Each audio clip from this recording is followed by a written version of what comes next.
I'm not happy. I don't need Elizabeth Warren or the government giving away my money. Calling Mike Bloomberg an oligarch has implications in this country that I think are unfair and unreasonable. I care.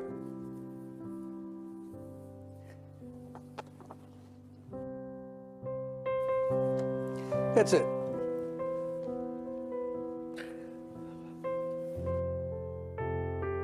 Makes you think of some rich person who got their money off of oil in Russia, who's taking advantage of a broken and dysfunctional system. Bernie Sanders saying, the country's corrupt, our system's corrupt. Be careful about that language, Bernie. You know, be careful. Oh, well, I'm sorry.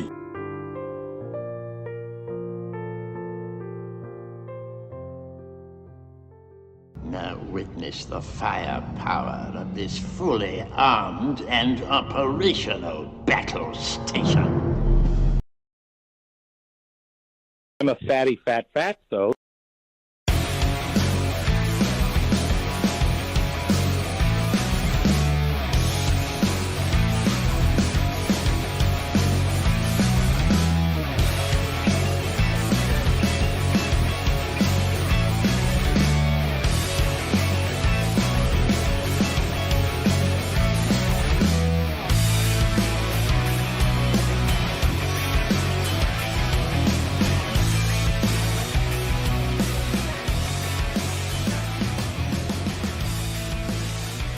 You know what time it is. Time to go round the nation. Welcome to the show, everybody. It is MLK Day. Thank you for joining me today. Welcome. We're going to have a good show today.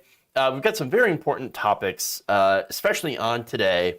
We're going to, again, talk about how Martin Luther King Jr. was more socialist. Bet you don't hear a lot about that, you know, unless it's from lefty channels like myself. It's sort of our favorite pastime this day is to point out, hey, you know what? That person that you love to whitewash, his history turns out a little bit more radical than you thought. Interesting. We're going to talk about that. And we're going to, of course, drag Hillary Clinton for her statements, her very ironic statements about the white moderate. It's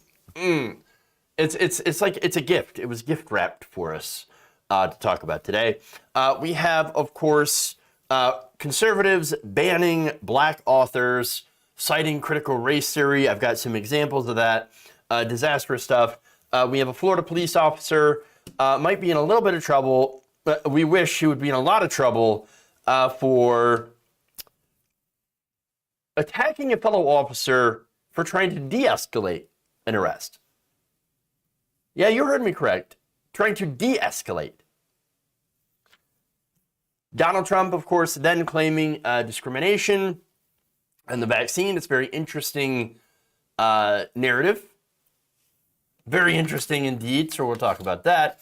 And of course, we also are going to talk about how Lara Trump's car is smarter than she is.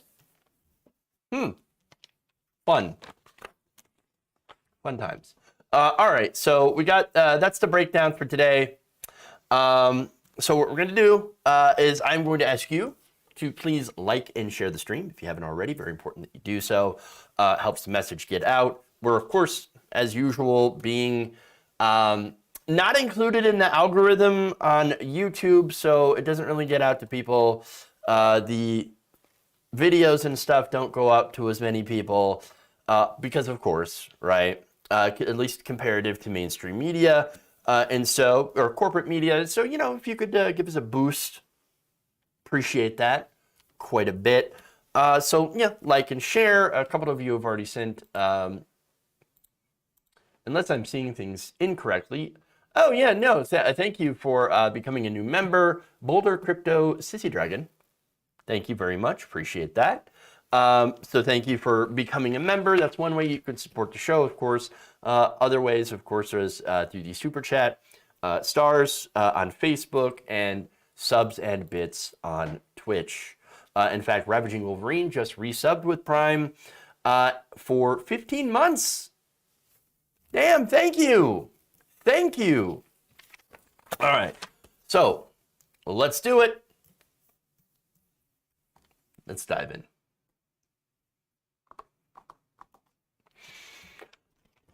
All right. Former Democratic candidate Hillary Clinton has stepped in it again, this time by unironically quoting Martin Luther King Jr. So it is Martin Luther King Day, where we, of course, celebrate the civil rights icon. Now, there is something that a lot of people don't like to celebrate about Martin Luther King Jr., and it's the fact that, of course, that he was an economic radical, or at least considered to be an economic radical.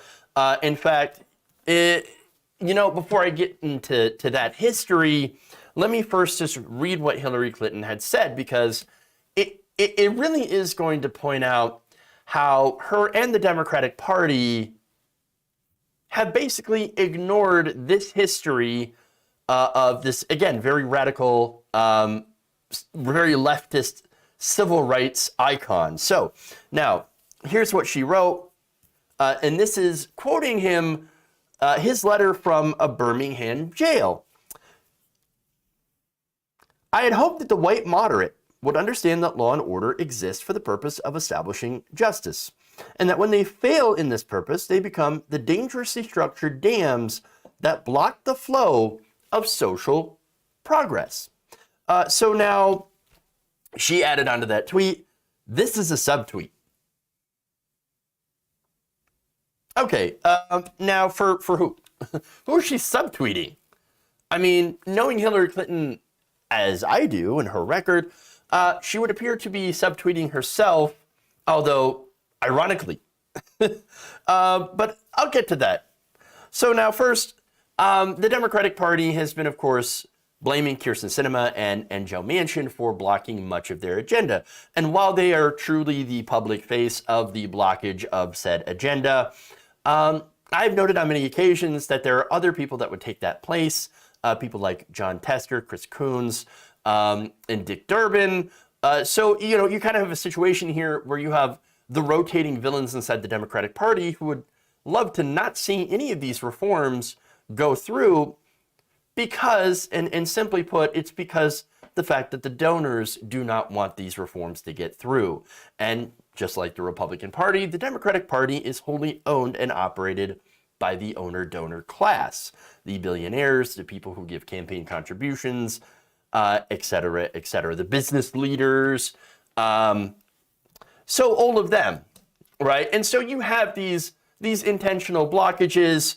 Again, even when it comes down to process, you have the parliamentarian, you have arcane Senate or congressional rules that prevent Democrats from basically taking any sort of positive action that doesn't also mainly help the billionaires and the business corporate class. That said, now, Kyrsten Sinema and Joe Manchin have hit a little bit of a sore spot among Democrats, though, because they've come out against the removing the filibuster, I should say, for the Joe Lewis, it should be John Lewis, shouldn't it? Voting Rights Act. So now that is a much weaker and watered down version of the For the People Act. So now the For the People Act would curb voter suppression and make it easier for Americans to register to vote and cast a ballot.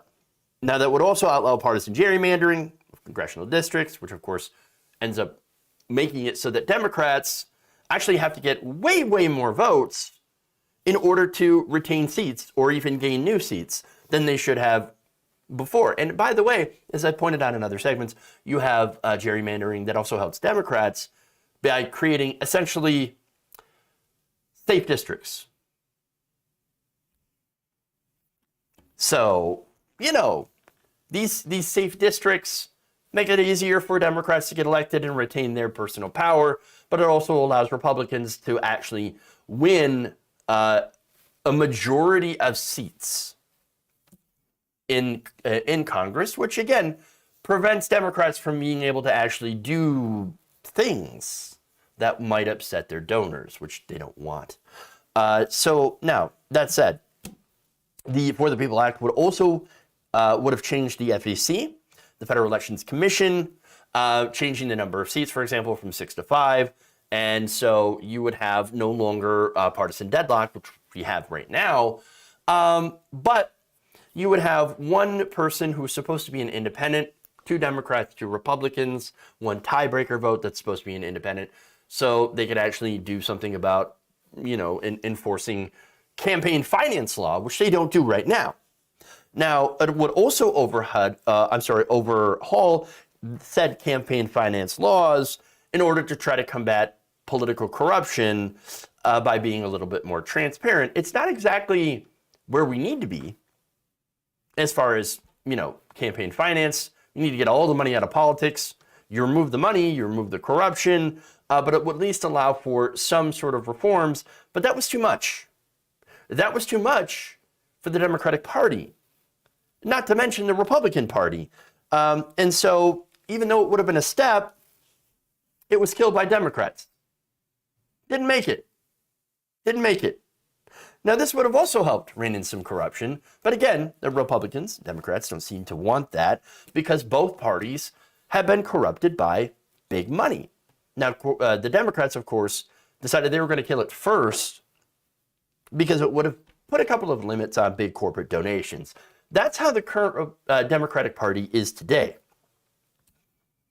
So now, Hillary Clinton, well, if she wants to know who the moderate is, the white moderate that puts the dams in to prevent not just societal, social progress, but also economic progress for the black community, well, that's you. That's you.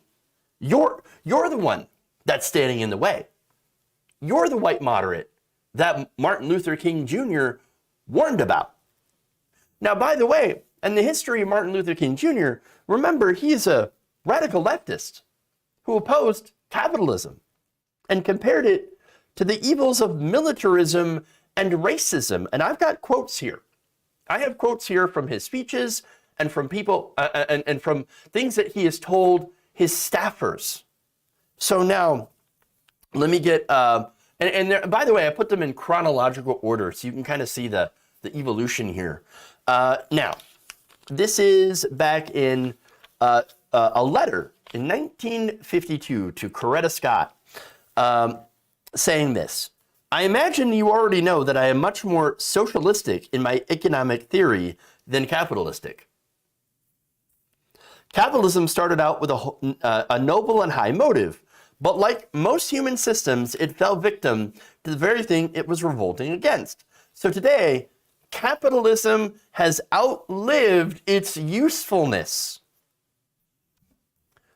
In a speech to the Negro American Labor Council back in 1961, he said, call it democracy or call it democratic socialism, but there must be a better distribution of wealth within this country for all God's children.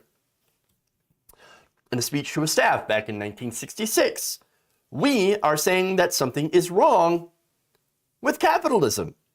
There must be a better distribution of wealth, and maybe America must move toward a democratic socialism.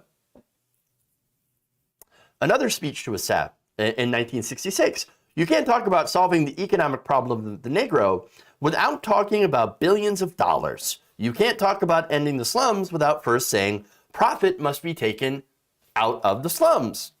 You're really tampering and getting on dangerous ground because you are messing with folk then. You are messing with captains of industry.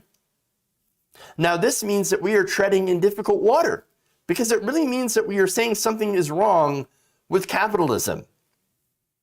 During a speech to the SCLC board on March 30th, 1967, Martin Luther King Jr. said this, quote, the evils of capitalism are as real as the evils of militarism and evils of racism. I gave you that quote earlier. All right. In August 16th, 1967, he added, and one day we must ask the question, why are there 40 million poor people in America? And when you begin to ask that question, you are raising questions about the economic system, about a broader distribution of wealth, When you ask that question, you begin to question the capitalistic economy. And I'm simply saying that more and more, we've got to begin to ask questions about the whole society. In another Southern Christian Leadership Conference Atlanta speech in Georgia in August 16, 1967, quote, "Capitalism forgets that life is social. And the kingdom of brotherhood is found neither in the thesis of communism nor the antithesis of capitalism, but in a higher synthesis." In the book, Where Do We Go From Here? 1967, he said, "I am now convinced that the simplest approach will prove to be the most effective. The solution to poverty is to abolish it directly by a now widely discussed matter, the guaranteed income. The curse of poverty has no justification in our age. It is socially as cruel and blind as the practice of cannibalism at the dawn of civilization, when men ate each other because they had not yet learned to take food from the soil or to consume the abundant animal life around them. The time has come for us to civilize ourselves by the total, direct, and immediate abolition of poverty." In a quote to the New York Times reporter Jose Iglesias in 1968, he said, "In a sense, you could say we're involved in the class struggle."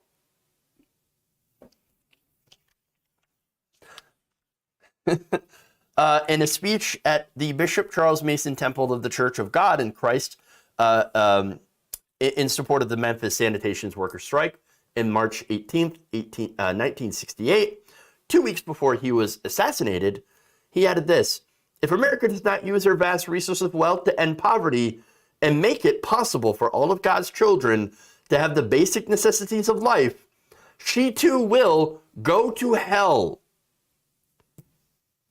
Now, I imagine conservatives would have had a pretty bad time with that. I mean, considering how bad they wrote Obama for Reverend Jeremiah Wright. Now, I got a question here. So now, can you think of anybody, any politician here who considers himself a democratic socialist? May have ran a campaign or two for president, and who consider themselves to be the moderate and who is widely considered to be the moderate? Can you think of anyone? No, I just so happen to have a bit of a comparison here. You know, I get accused of being kind of moderate and center. I plead guilty. I am a socialist. When I think about capitalism, I think about all the small businesses that were started because we have the opportunity and the freedom in our country for people to do that. What democratic socialism means, to me, is that economic rights, the right for economic security, should exist in the United States of America. What we have to do every so often in America, which is save capitalism from itself. There's something wrong when we have millions of senior citizens today trying to get by. There's something wrong when the rich get richer and almost everybody else gets poor. It's our job to rein in the excesses of capitalism so that it doesn't run amok and doesn't cause the kind of inequities that we're seeing in our economic system. So what democratic socialism means to me in its essence is that we cannot continue to have a government dominated by the billionaire class and a Congress that continues to work for the interest of the people on top while ignoring working families. So now, who sounds like they'd be a bit more on the side of Dr. Martin Luther King Jr., and who has stayed consistent with that same message for over 40 years? I'll leave you to answer that question.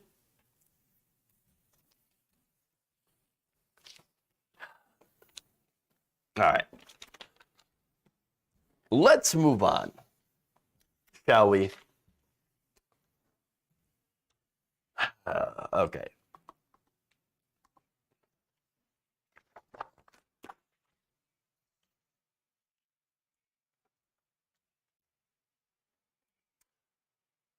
Right-wingers have gone full censorship in the school system as they have ramped up their attacks and bans on books that they deem to be offensive. Now, you're going to find that there's a little bit of a theme to the kind of books that they've decided to ban.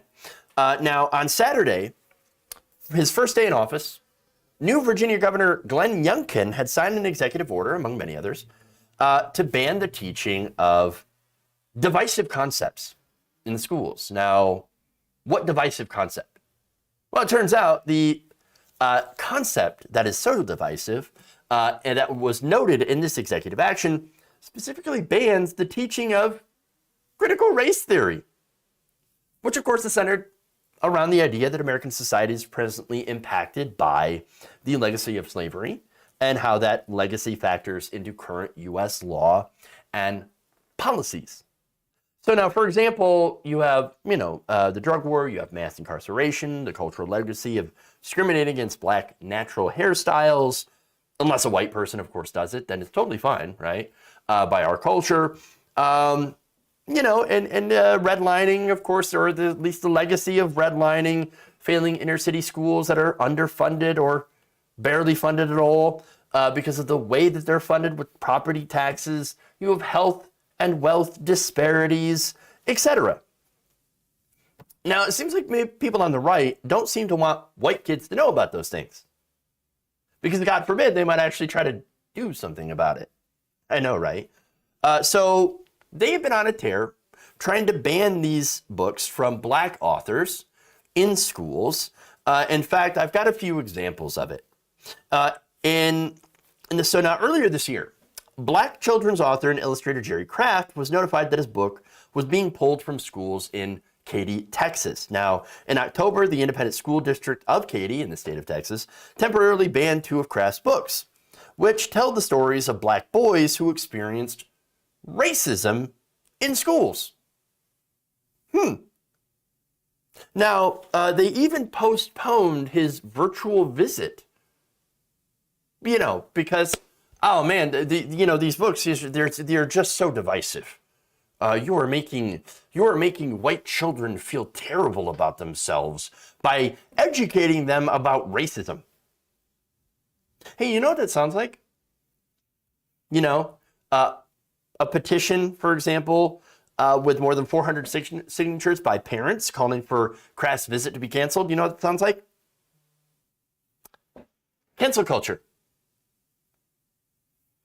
Yeah, weird. So now Craft wrote in response to a parent confused about why he was banned. He said, apparently I'm teaching critical race theory. Huh. Well, that's weird. So now that's not critical race theory. Critical race theory is, of course, a college level course. But yet Craft is among dozens of black authors whose works are being pulled from school libraries under the pretext that they are teaching critical race theory.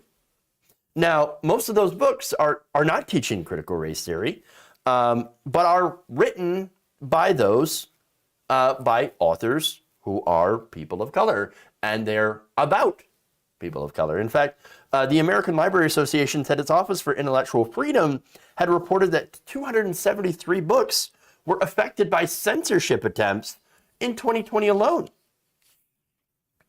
Many with content that highlighted race, gender, and sexuality. Since September alone, there have been at least 230 challenges, the organization said in an email to NBC News. Another example of these target bans is Kaylin Bayron, whose book Cinderella is Dead is about a black queer girl. Mickey Kendall, whose book Hood Feminism, which highlights the issues facing women of color, has also been the target of conservative censorship. She called the bans a, quote, ridiculous publicity stunt and says it is spreading, and all it's going to do is undermine education for the kids who are not lucky enough, not risk-seeking enough, not prepared enough to seek out the information on their own. Tiffany D. Jackson, the author of the 2018 novel Monday's Not Coming, has been widely criticized by conservative parents who are saying, oh my God, these themes are so overly sexual. I can't believe that you would ever have any of this in a school library. So now her book is about missing girls of color. Now, Jackson, who is black, said the book discusses friendship, dyslexia, community, healing, and mentions, of course, sex. Oh no! Oh no! Keep it out of the school! How terrible! Now, the book from Jason Reynolds, who co-wrote All American Boys, which is actually among the ALA's most commonly banned book, tells the story of two teenage boys, Rashad and Quinn, as they handle racism and police brutality in their community. Y'all seeing the theme here? You know, it's just banning the books that have anything to do with race and any mentions of sex, anything. No, but see, here's the thing.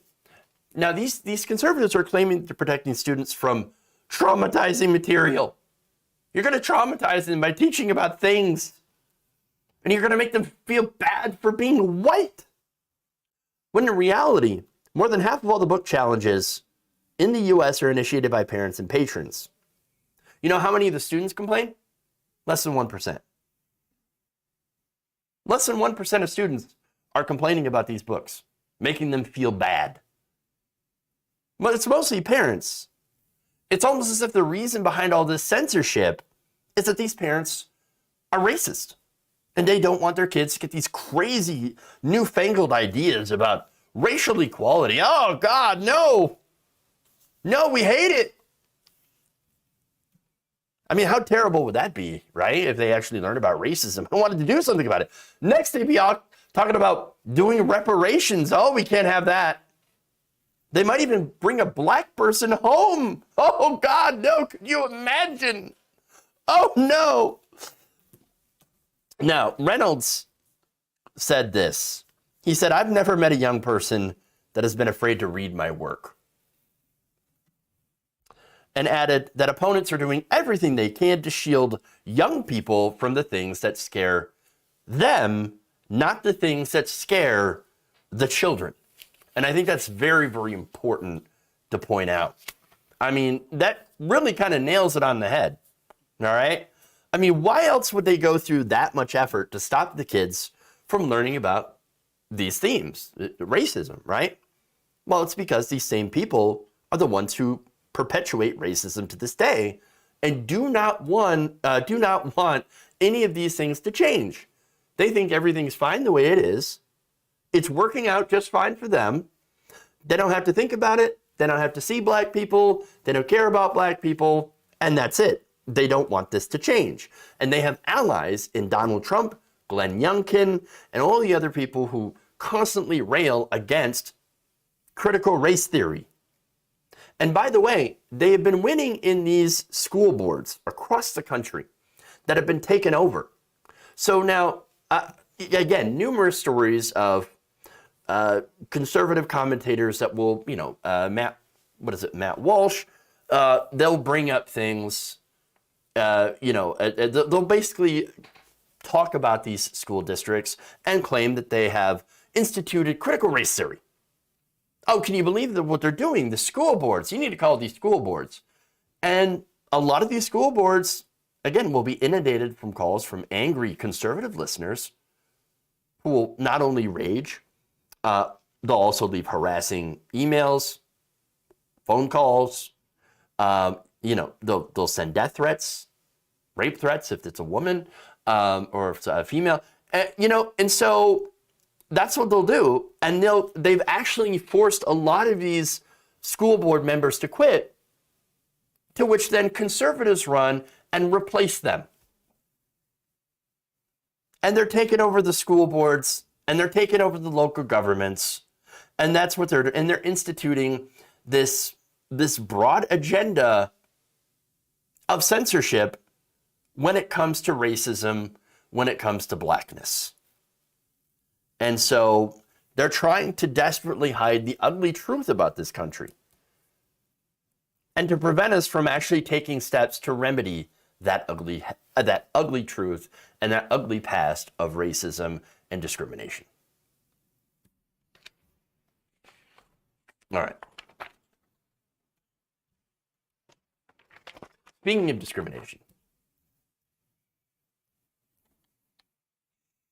and just the ugliness.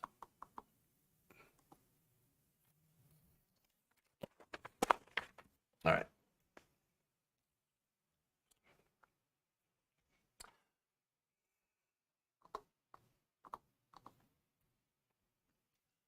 A police sergeant in Florida has been placed on desk duty after a video showed him assaulting a fellow officer who was trying to de-escalate a situation. So now, I have some body cam footage of this arrest, but I'm going to need to describe it since the released footage has no audio to it. Okay, and it's of course got a lot of blacked out faces as well, or blurred out faces. And so now I'm going to explain that Sunrise Police Sergeant Christopher Police had threatened a suspect, a black man, with pepper spray and engaged in a virtual altercation with him after he had already been taken into custody and placed into the back of a patrol car. So now I'm going to show you what happens after they put him into the car, and going to give you a content warning as well, because again, it's a little bit difficult to watch. Take a look. So now you're seeing, of course, the back of a police officer right there. And this is from different body cam footage. There's actually two different sources of this footage. So this is one that was not the officer. And you see him shoving him into the car. And then you see the officer who is allegedly threatening him. Okay. And then you see in this frame, this young officer going there and basically pulling this guy back. And there it is. Cop on cop violence.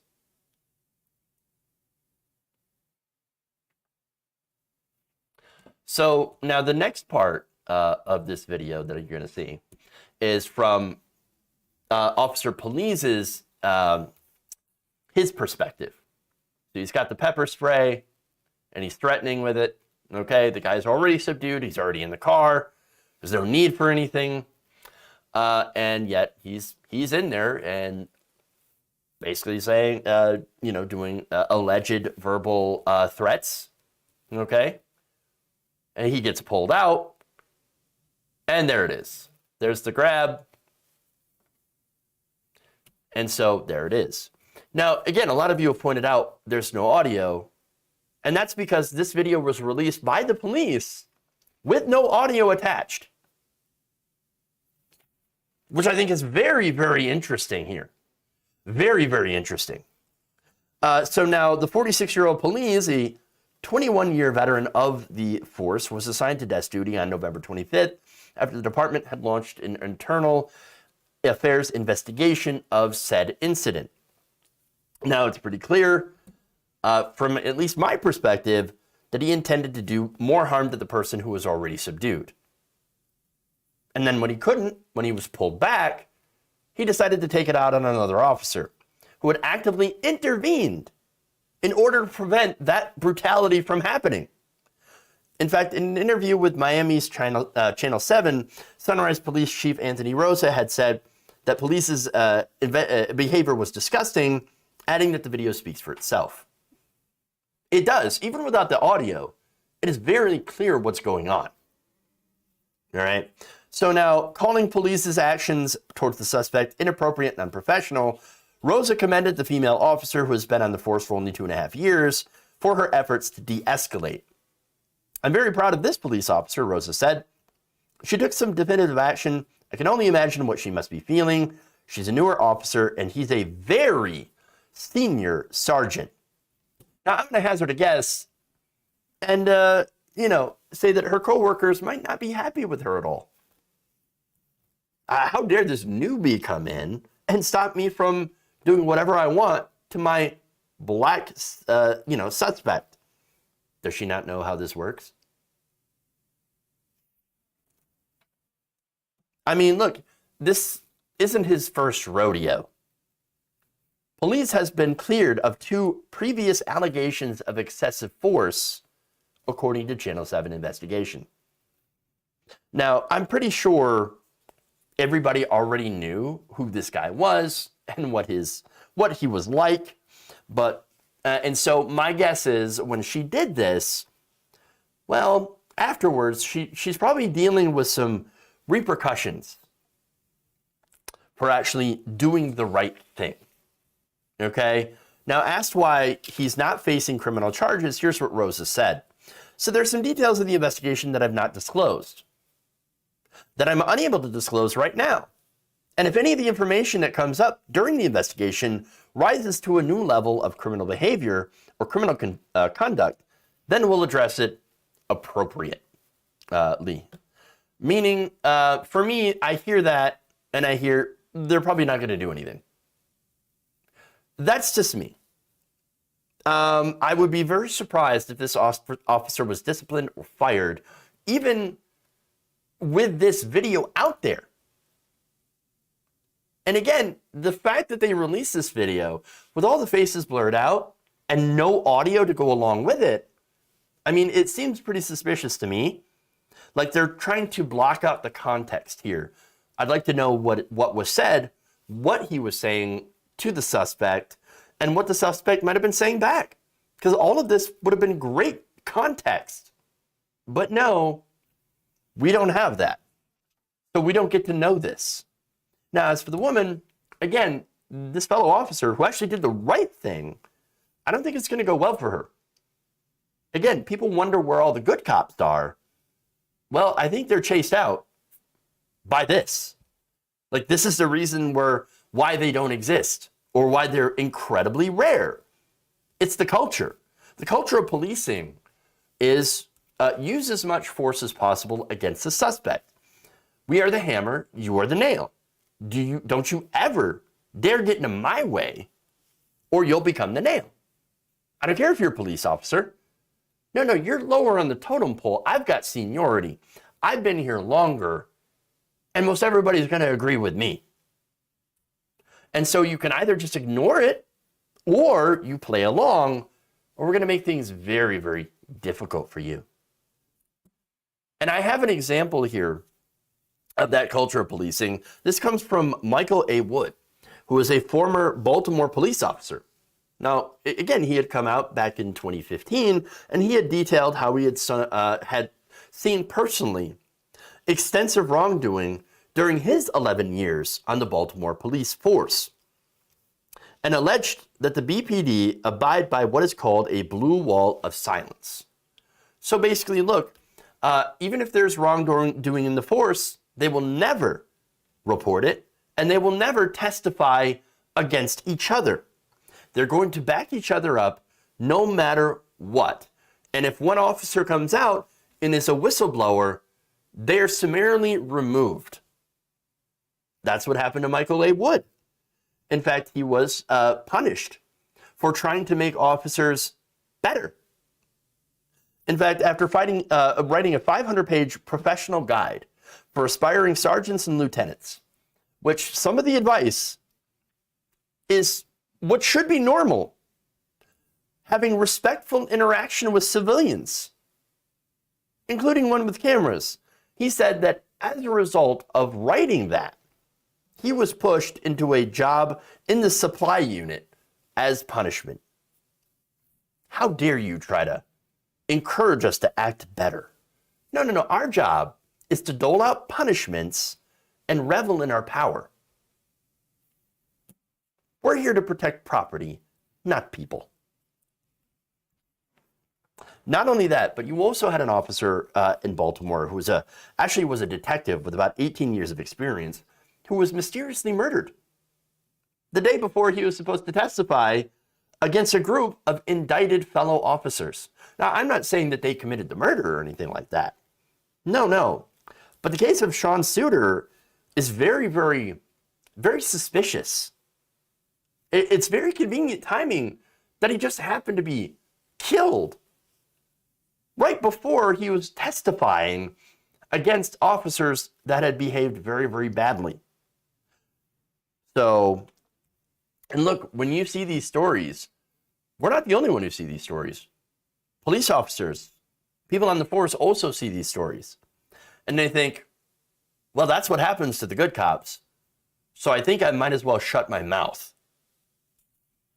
You have cops that are either punished into submission or possibly even killed. Now, obviously, I really hope that neither of those things happened to the unnamed officer in this video, the woman who actually went and did the right thing. But sadly, I do not trust this system or the police enough to protect these people that are doing the right thing or the victims of brutality.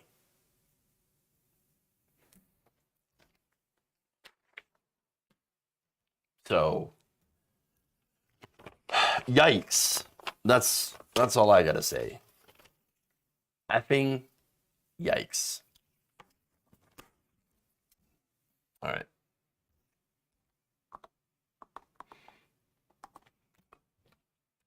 So let's move on. Let's go to some more lighter stuff. Do we even have light stories on this show? I don't even know anymore. Remember the days where we used to have a little bit of fun, and now it's just not. Now it's just nonstop disaster. All right.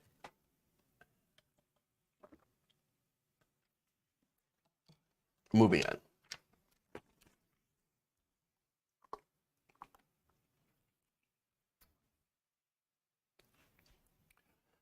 Former President Donald Trump recently gave a speech. It's actually his first big speech of the new year. Yes, he was in Arizona, of all places, giving what was essentially a campaign speech.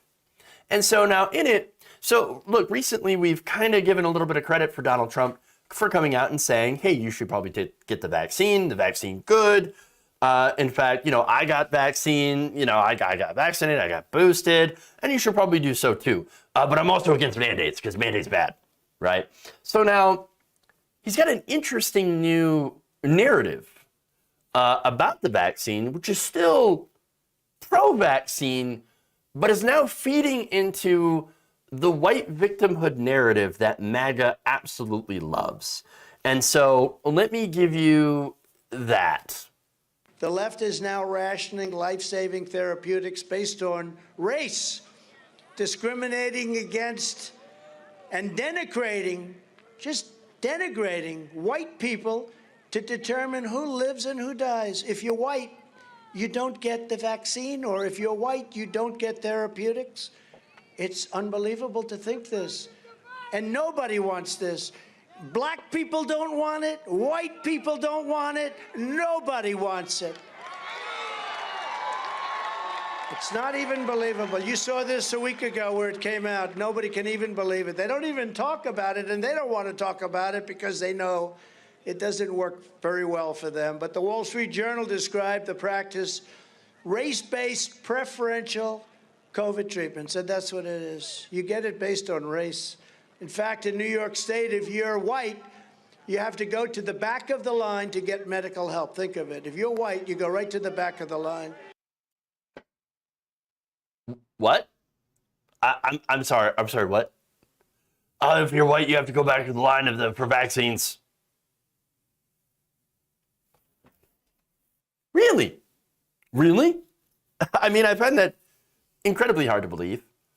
He himself, he said, oh, it's so unbelievable. You're right, because I don't believe it. Because it's not true. It's not true. All right, so look, and by the way, it's because we have lots of vaccine. We have a ton of vaccine in this country.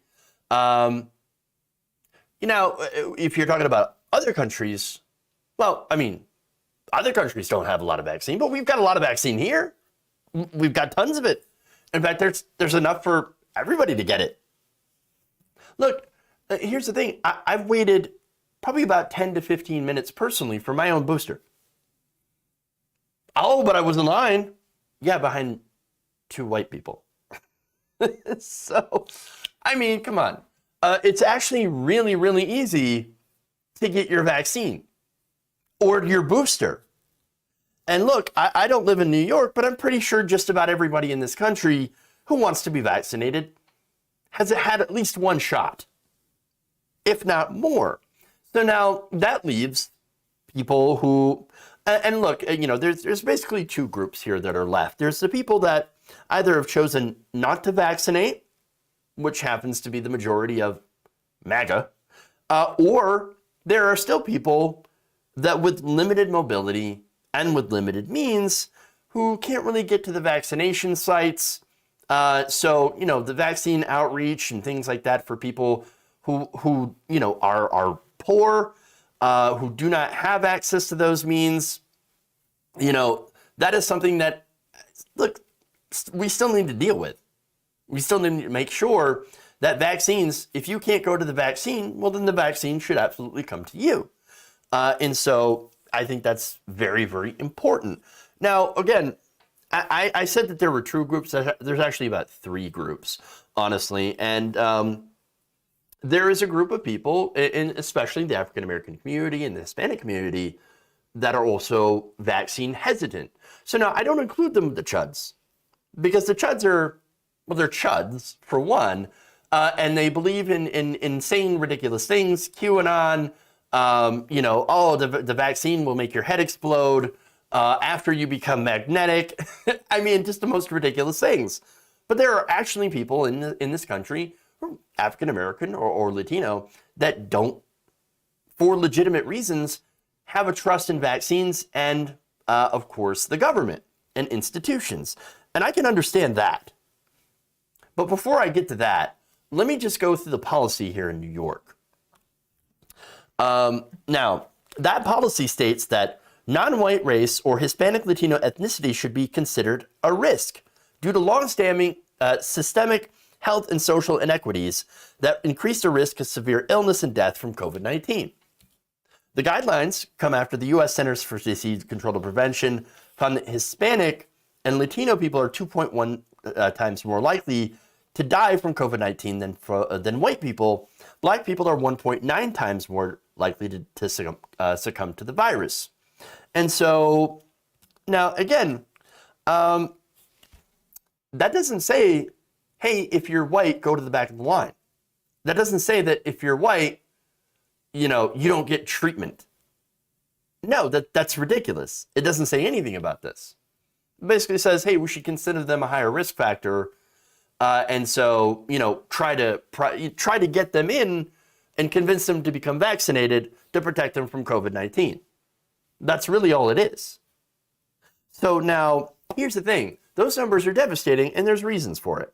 Now, African Americans are more likely to die at early ages for all causes, as young African Americans are living with diseases that are typically more common at older ages for other races. For example, high blood pressure, common in 12% versus 10% of blacks versus white aged 18 to 34 years, respectively.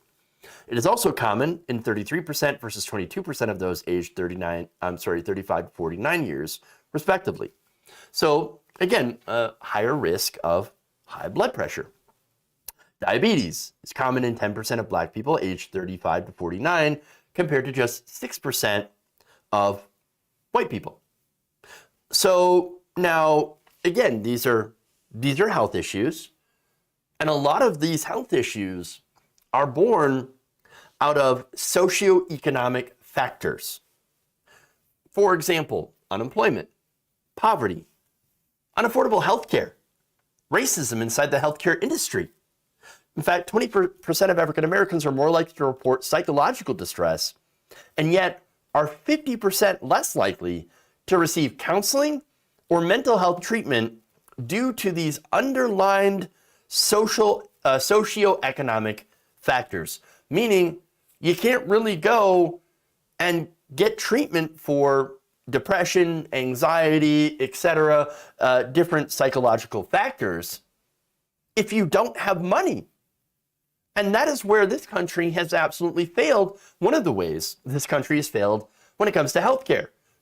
Again, I'll talk about how to fix that, but it just shows that being poor in this country, and you are more likely, unfortunately, to be in poverty if you are a minority in this country. It's almost as if being poor and not being able to afford health insurance or health care, or, even good food, clean water. Now that leads to incredibly poor health outcomes. Now we can solve this problem by expanding Medicare to everyone and expanding it, increasing the amount of things that it covers, like preventative health care, for example, guaranteeing life-saving medications. We can eliminate food deserts as well by expanding the choices for people in inner city areas, providing fresh markets. You know, imagine like fresh fruits and vegetable markets inside of inner cities that are accessible and cheap. Wouldn't that be wonderful? That would help a lot. But they don't want to do that. Now there's more. The CDC has also found that certain ethnic and racial minority groups are less likely to receive outpatient antiviral treatment than white people. Now, that's the other thing that they're talking about, right? So Trump's like, oh, no, we're being the ones that are being denied antiviral treatment for COVID-19. I can't believe they just dried up the supply of Regeneron. That's what happened. And so white people can't get Regeneron. Well, why don't white people just get vaccinated so they don't need Regeneron? Besides, the Regeneron treatments don't work against the Omicron variant, which is now the dominant variant in the United States for COVID. Now, but there's more. Vaccination. In nearly half of U.S. states, Black and Hispanic vaccination rates have lagged behind white ones by at least 10 percentage points or more, according to Bloomberg. So now there is vaccine hesitancy within the Black community. Now, I think that's wrong. I think they're wrong to be hesitant, but I also understand why. Because they've got some good reasons. The government has had in the past lied. They've ran experiments. For example, the Tuskegee experiment in Alabama, where they allowed, hundreds of Black men to get syphilis and then go. They promised treatment, and then they refused to treat them, and then studied the symptoms and studied what happened. A lot of people, again, died or went blind or had other issues. And they just allowed it to happen while studying them like they were guinea pigs. That's horrifying. Now, you also had issues where, for example, Henrietta Lacks, she had cancer. Her cancer cells were used for medical research without her or her family's knowledge or permission, and without any sort of financial compensation. They used her as a guinea pig. And so I understand where this hesitancy comes from. I mean, you combine an earned lack of trust in institutions among some of the Black community and the copious amount of vaccine disinformation that has blanketed the airwaves from grifters, and you can see why there's an issue with hesitancy among some of the people in these groups. Whereas, of course, when you look at the far right, the vaccine has become part of the culture wars. And, where some would rather drink their pee than get a vaccine that is free. It's insane. So now the whole purpose, as I said, of this policy is to ensure that Black people who are more at risk get an opportunity to get the vaccine. This isn't discrimination. This is public health. That's all it is. But see, understand that the right wing is so hungry to be victims. They can't wait. They can't wait to be victims. They have to be the victims. Donald Trump coming out there, I can't believe white people are being discriminated against when it comes to vaccines, which is not true at all. Now, the irony here, of course, is that many of them don't want the vaccine, which I pointed out. There's a lot of MAGA supporters are like, no, I'll never get the vaccine. I'll never, ever get the vaccine. I will never do that. No. So again, they're super hungry for it. They want it. They want to be victimized so badly. They can't help it. They can't help it. So now, here's the other thing, right? Now, what if, by some odd miracle, Trump ends up doing something positive from saying this, from casting this? I can't believe Black people are now going to get the vaccine over white people. We're being discriminated. We're being discriminated against. The most horrible thing. I couldn't believe it. What if that spurs white people, MAGA, to go and get vaccinated. Oh, yeah. You know what? Donald Trump's right. I'm being discriminated against. That's why I should get my vaccine. Yeah, that would be great. I mean, sure. Go ahead and use the victimhood narrative as long as you get the vaccine. That's all I care about. Just go and get the vaccine. It's fine. The more people that are vaccinated, the better off we all are. So I don't care for whatever reason. Fun.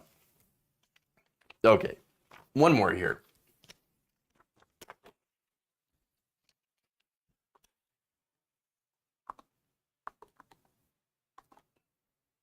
Get vaccinated to own the libs. Yes, I would feel very, very owned if you all got vaccinated.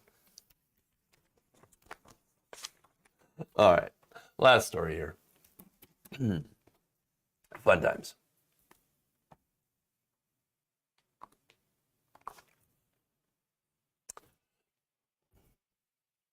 Fox News contributor Lara Trump has taken the outrage of wokeness to bizarre new levels. In fact, in a recent rant on Fox News, one of the younger Trumps went after Microsoft Word's Office Assistant. Now, you might remember this Office Assistant as being a paperclip, Clippy. Who would give out some advice that people were not exactly in favor of. Clippy was not very popular during his time. And so Lara Trump's going to, I guess, explain why. Yes, it is very concerning as a parent to have what feels very Orwellian, very like 1984 happening in our society right now. The fact that Microsoft Word, somebody's reading this and assessing what I'm writing, I don't need you to do that for me. It feels a lot to me like I have one of those cars with a push button start.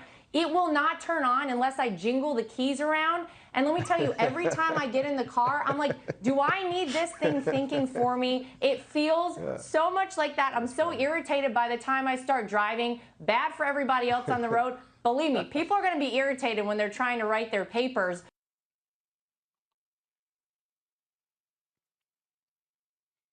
If only Clippy had been there during the time of this filming. Maybe it could have said, hey, Lara, it looks like you're about to say something really stupid. Would you like some help in not doing that? Just saying. I feels like Clippy was made for people like her. You know what I'm saying?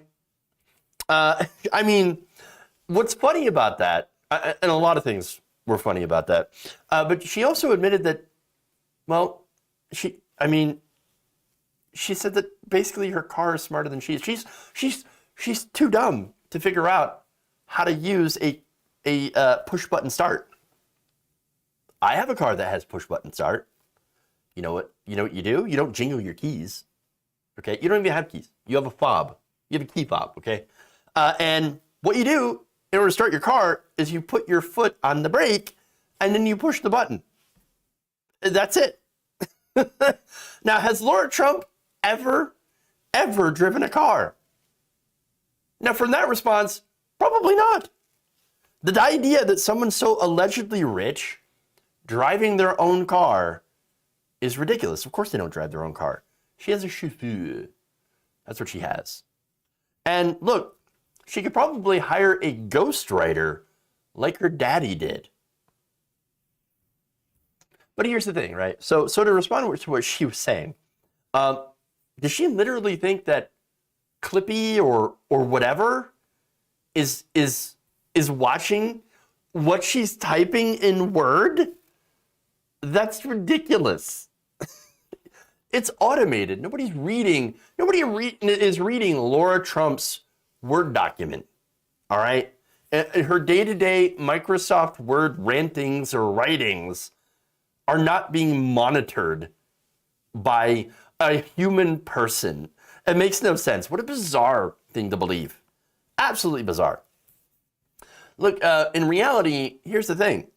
The checker in Word can be turned on or it can be turned off. Apparently, it's pretty easy to do. So now there's different things that it does check for grammar.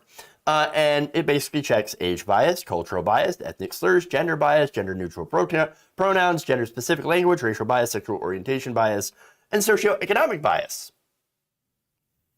So it is checking proper language and proper grammar. And basically it's telling people to not be a dick. Who knew that proper grammar also meant using proper pronouns for proper people?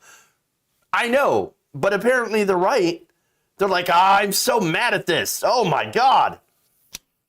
I am so mad that Microsoft Word is trying to get me to not be a dick by making me use proper grammar and pronouns.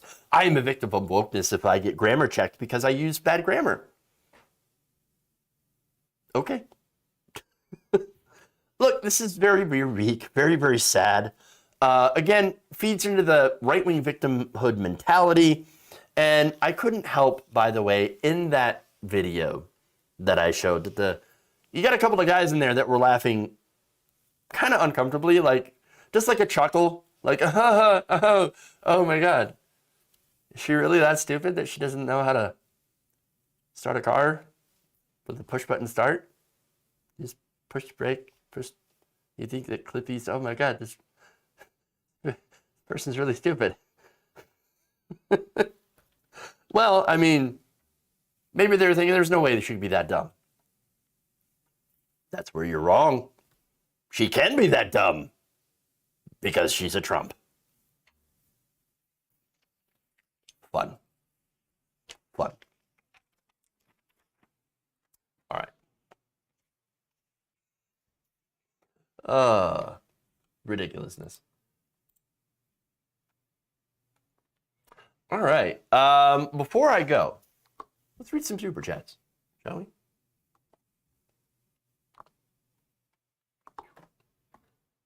All right. Let's see. Dango Bangle says, we have full-on proof of coordinated coup attempt on multiple fronts by the conservatives and moderates of this nation. I have pointed out how moderates, and there was this study that was done, how it's the so-called moderates and centrists who are very much enablers of right-wing fascism.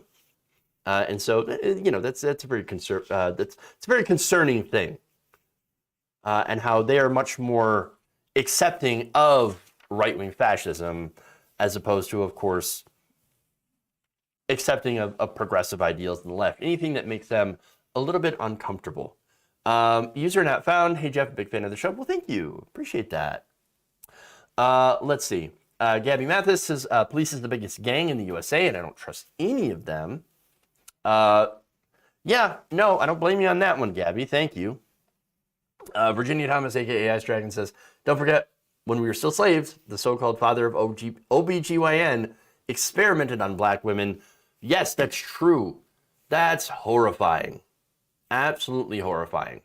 And so there's been a gigantic, like a very, very long history of things that were done under the black community that, of course, makes them distrustful of government. It does. Distrustful of government, distrustful of institutions, distrustful of medicine. And by the way, I've also read disturbing things where, there's a lot of discrimination inside of the medical, I hate to say industry, but in medicine towards black people, for example, not believing the level of pain a black person feels. And so, like they believe that their pain threshold is higher if you're black, which again is not backed up by any factual information. And yet there's a lot of medical professionals, unfortunately, out there that believe that that's true. And so that's horrible. Don't worry, I'm going to get to the super chats from, Friday as well. Don't worry, I'm getting to that. Let me just pull them up. Yes. So just give it a minute. All right. So this is from, let's see, January 14th. Kenshin 491 says, in earlier, the judges treating these cases like members of cult indoctrination until that's publicly highlighted, this extremism will keep happening. And that's actually a super thanks, which you can do when we're not live. So that's kind of cool. So thank you, Kenshin491, for that. Virginia Thomas again on Friday says, remember when the vice president went to Virginia?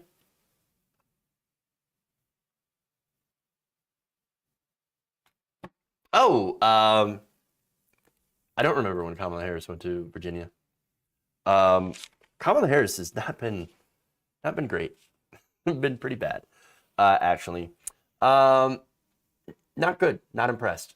Danga Bangle with a lot of super chats from Friday, and I thank you very, very much for them. Apparently, every time Clinton runs for president, she's bored. This comes from family members and husband. She treats politics like entertainment. Well, that would be something that is just super, super wrong. And not surprising that rich people would take, I don't know, take this as some sort of entertainment. Crypto bros like Bitcoin and all of that are also contributing to energy price increases with their massive consumption. It's caused blackouts up in New York. Oh yeah, NFTs as well. So you're right. That is something that gets not mentioned enough. How much it takes to crypto mine. Fascism should never take power in a world with weapons of mass destruction, such as nuclear weapons, global threats like plagues and climate change. Agreed. Why isn't Garland going after social media? I don't know what you mean by that specifically. Friendly reminder, those who stormed 1-6 were heavily funded by very wealthy people who happen to also be pushing crypto and gold. Can I permaban someone for you? They're spreading BS in chat and keep creating new usernames when I remove them. Yeah, I'll look into IP bans or something. Because, like, so what an absolute loser to come in and just continuously create new names to spam chat. That doesn't make any sense. Like, what's the point of going in to a show that you obviously hate to troll for no reason? That doesn't make any sense. You're just coming in to just intentionally piss people off. And then like, oh, I'm a free speech warrior for free speech. Oh my God, yes. No, you're not a warrior for free speech. You're just like trying to get a rise out of people. It doesn't make any sense. It's both sad and kind of ridiculous.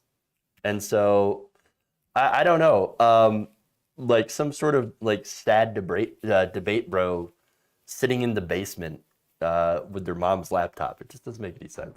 It's fun though. Like, okay, like, I don't really care.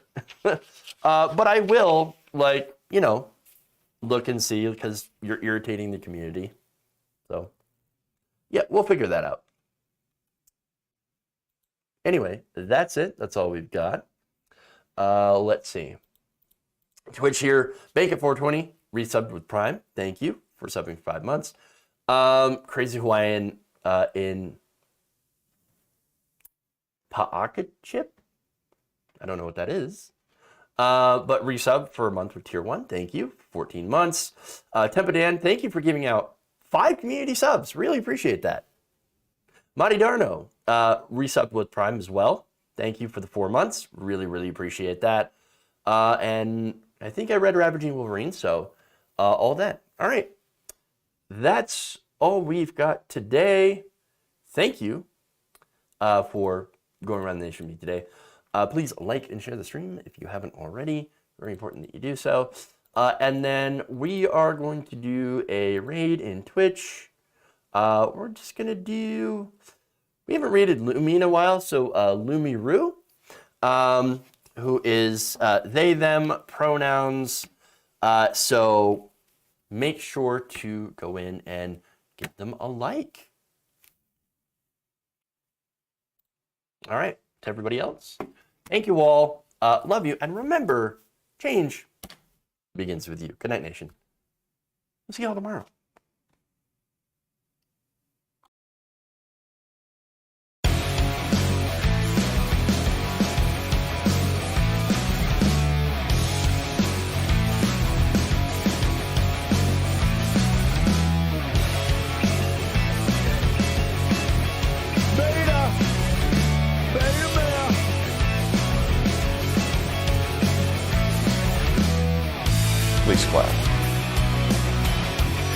Give me a break.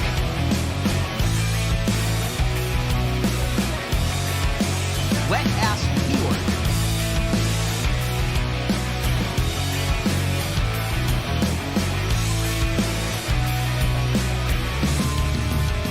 Mike Pounds.